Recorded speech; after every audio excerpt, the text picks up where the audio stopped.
Mahuhuli ni Freddy itong si Dara na kinuha ang kanta na para kay Jenny. Samantala gustong palabasin naman ni Dara na si Jenny ang nangopya sa kanta na ginawa ni Freddy para kay Jenny.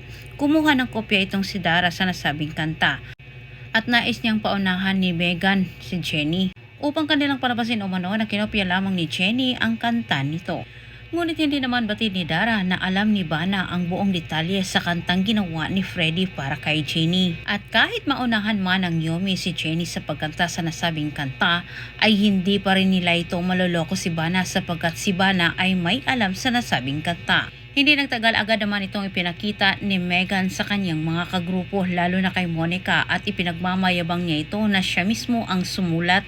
Sa puntong ito, naniniwala naman itong si Monica at natutuwa ito kay Megan. Paniwalang-paniwala sila ni Monica dito kay Megan at Dara.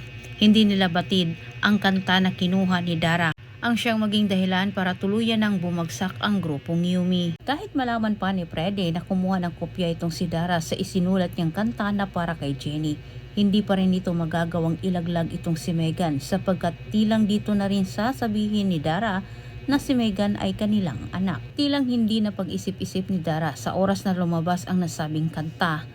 Para na rin niyang binigyan ng bakas itong si Vanna para sila ay pagdudahan ni Freddy. Samantala, sa hindi inasahang pagkakataon, naabutan naman ni Menchi itong si Dara na may kausap. Linaw ang narinig ni Menchi na may tinatago itong si Dara. Kahit hindi nakapagpigil itong si Menchi, kanyang binantaan itong si Dara.